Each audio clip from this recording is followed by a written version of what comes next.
Sunday mornings were supposed to be peaceful in my neighborhood. The streets were lined with perfectly trimmed lawns, American flags gently waving in the breeze, and neighbors sipping coffee on their porches. It was the kind of community real estate agents bragged about: quiet, safe, family-friendly. I had just finished washing my pride and joy, a bright red Ford F-150, polished so well it reflected the morning sky. I parked it in my driveway, grabbed my coffee, and felt that little spark of pride you get when everything just feels right.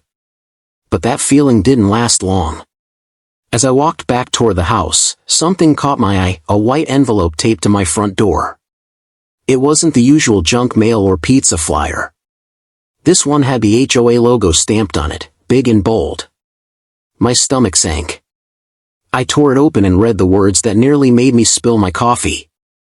Notice of violation. Pickup trucks are prohibited from being parked in driveways overnight.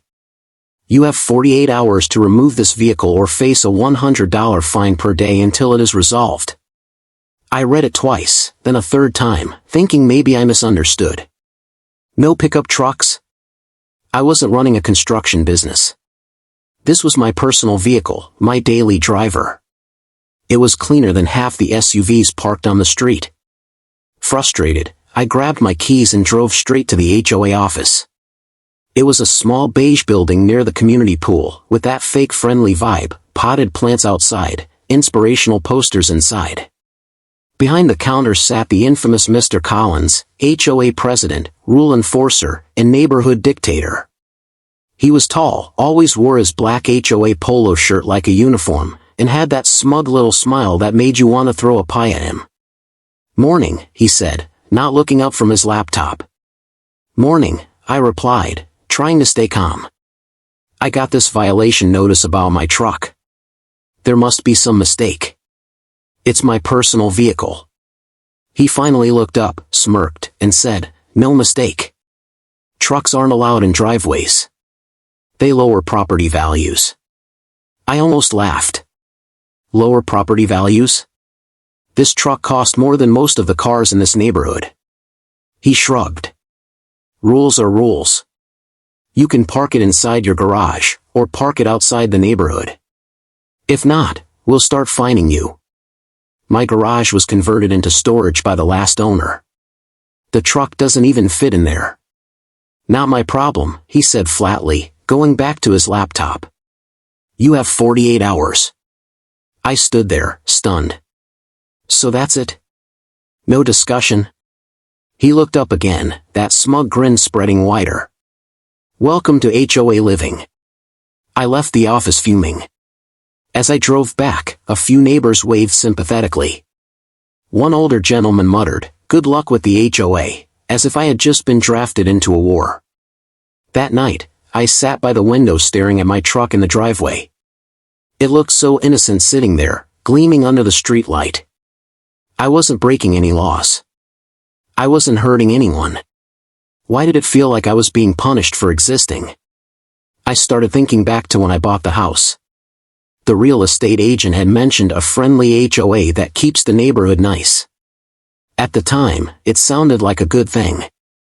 I had no idea I was signing up for a group of self-appointed tyrants who thought they could control what I drove, where I parked, and how I lived. I considered just parking the truck somewhere else, maybe at a friend's place, but that felt like surrender. This was my home.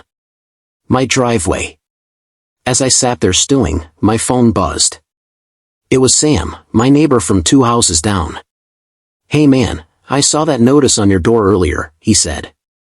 "They got me with the same thing last year. I ended up paying $300 before I caved and rented a storage spot outside the neighborhood. Total scam." That made me even angrier. It wasn't just me, this was happening to others too.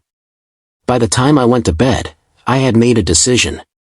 I wasn't going to let them bully me. What I didn't know was that this was just the opening shot in a war that would shake our entire neighborhood.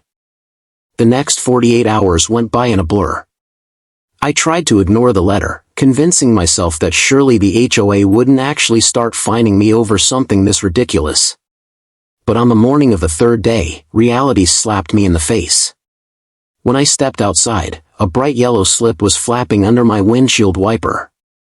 HOA fine, $100,000. Violation, pickup truck parked in driveway after warning period. My heart pounded. It wasn't just the amount, it was the arrogance of it. They didn't knock on my door. They didn't call. They just slapped a fine on my truck like I was some criminal. I marched back inside and called the HOA office. Mrs. Peterson, the ever-cheerful secretary, answered.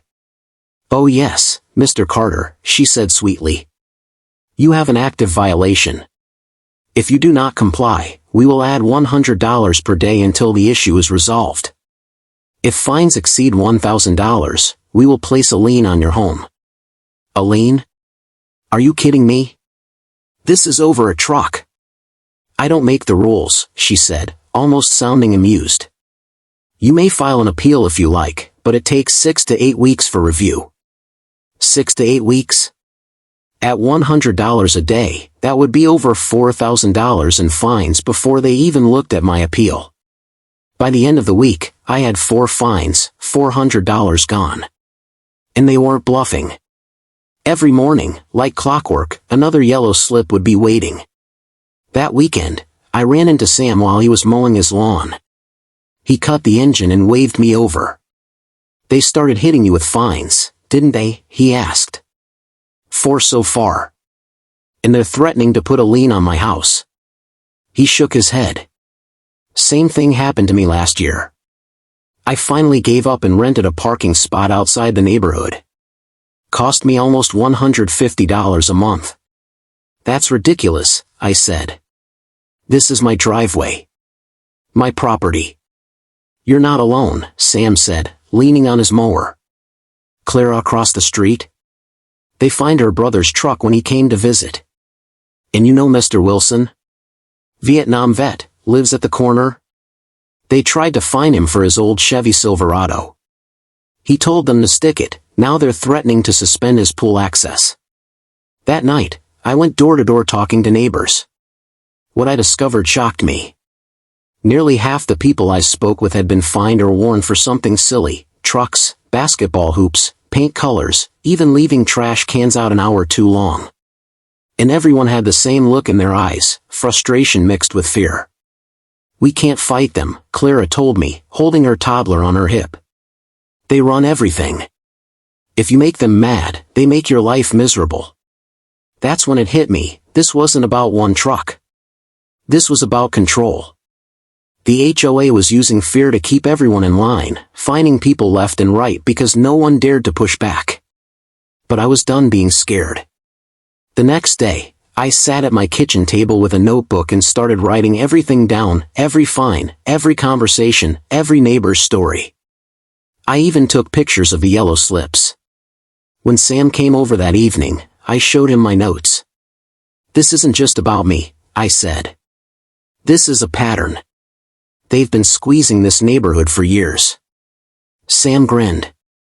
"You're not seriously thinking about going up against them, are you?"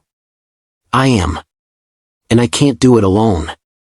He leaned back in his chair and let out a low whistle. "You're talking about war, man. HOA wars get ugly."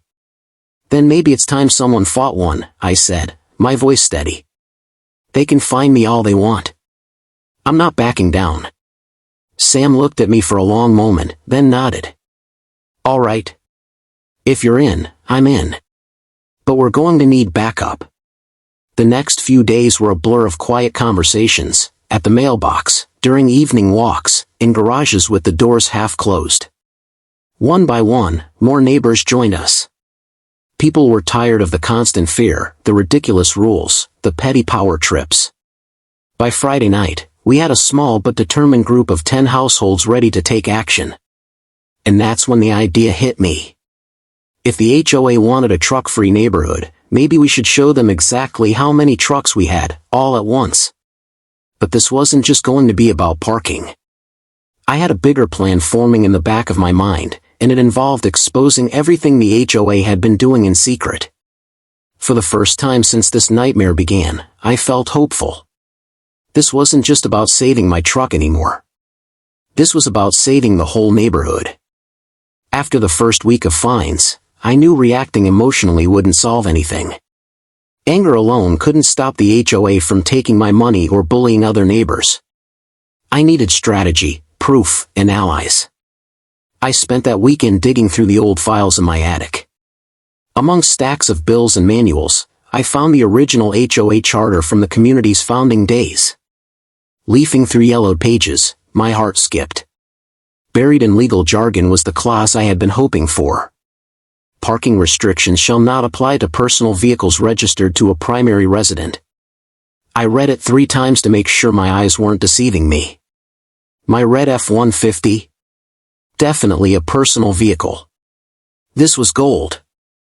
The next step was confronting Mr. Collins with this evidence.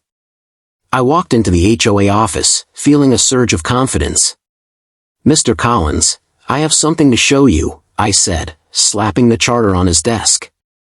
He glanced at it and laughed, a sound that made my blood boil. "That's outdated," he said dismissively. "We voted in new rules last year. Trucks are prohibited, effective immediately." "Effective immediately?" I shot back. "Show me where you filed it with the county.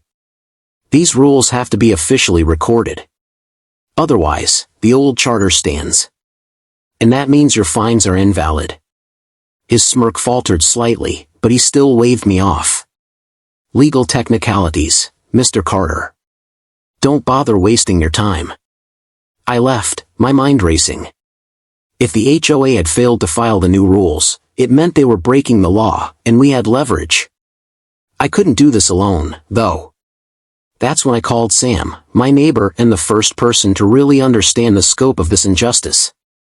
We met in his garage, which smelled faintly of oil and old paint. "We need a plan," I told him. "One person challenging them won't work. We need the neighborhood behind us." He nodded slowly. "Agreed. But people are scared. They've been fined, threatened, controlled. Most won't risk it. Then we give them proof. Transparency. Facts. And we organize them in small steps," I said. "We show them they aren't alone. That the HOA has been illegally bullying all of us." Over the next several days, we went door to door, quietly talking to neighbors one at a time. Each person had a story, each person had been pushed to the brink by absurd fines. Mrs. Jenkins was fined for leaving a trash can out for 5 extra minutes. Mr. Wilson had been threatened for planting flowers in a non-approved pattern. Clara's brother was fined just for visiting. By the end of the week, our team had grown to nearly 20 households. Everyone was angry, but cautious. Then came the idea, the truck parade. If the HOA wanted a truck-free neighborhood, we would give them a neighborhood full of trucks, all at once. But it wasn't just for fun. It was symbolic, a show of unity, and a tactical move. Cameras would be rolling. We would document every single fine, every officer attempt to intervene, and every violation of their own charter. We scheduled a neighborhood meeting in Sam's garage, not official, not with the HOA present. That's where we laid out the full plan. Document everything, fines, notices, photos, receipts. Gather every truck owner, make a visible statement. Hire a lawyer, just in case they tried intimidation. Show up en masse at the next HOA meeting, demand transparency and challenge their authority. During the meeting, voices grew louder, hearts faster. People who had been afraid to speak finally voiced their frustration. Mr. Peterson, a retired schoolteacher, slammed his hand on the table. "We've been scared for too long. They think they can control us? Not anymore." Sam grinned at me, leaning back in his chair. "You really think we can take them down?" I looked around the room at my neighbors, people I had waved at for years, people I had shared barbecues and block parties with, and I realized, we weren't just challenging a rule about trucks. We were challenging their control, their power, their arrogance. "We will," I said firmly. "Not just for our trucks, not just for our driveways. For all of us." That night, I went home and stared at my red F-150 in the driveway. It gleamed under the streetlight, a silent symbol of what was coming. I couldn't wait for the next chapter. The war with the HOA was about to escalate, and this time, we had a plan. The night of the showdown, the air buzzed with anticipation. Streetlights glinted off polished pickups of every size and color, red, black, silver, even bright blue. Some were brand new, others old and dented, but all represented defiance against the HOA's overreach. Families came out, neighbors waved, and children ran excitedly between trucks. It felt like a festival, but with a sharp edge of rebellion. I parked my red Ford F-150 at the very center of the street, facing the HOA building. The glow from my headlights reflected off the neatly trimmed hedges, giving my truck a heroic aura. Sam drove his massive black Dodge Ram next to me, and Clara brought her brother's Toyota pickup, revving its engine in solidarity. Over the next 30 minutes, nearly every household with a truck arrived, turning the quiet cul-de-sac into a bold statement of resistance. At exactly 7 p.m., Mr. Collins arrived. He stepped out of his car, eyes widening at the sheer number of trucks lining the street. His normally smug smile was gone, replaced by a tight-lipped scowl. This is a direct violation of HOA rules," he barked, pointing at my truck. His 2 security officers, dressed in black polos and slacks, flanked him like bodyguards, though they looked just as tense as he did. I stepped forward, holding the original HOA charter firmly in my hands. "No, Mr. Collins," I said clearly. "These fines are illegal. You never filed your new rules with the county, which means the old rules still apply. Personal vehicles are exempt, including trucks like mine." He blinked, stammering. Legal technicalities, that doesn't." I cut him off. "Do you know what it feels like to bully an entire neighborhood over a truck? Over petty, personal preferences? Do you understand the fear you've created?" Mr. Collins opened his mouth, then closed it, struggling for words.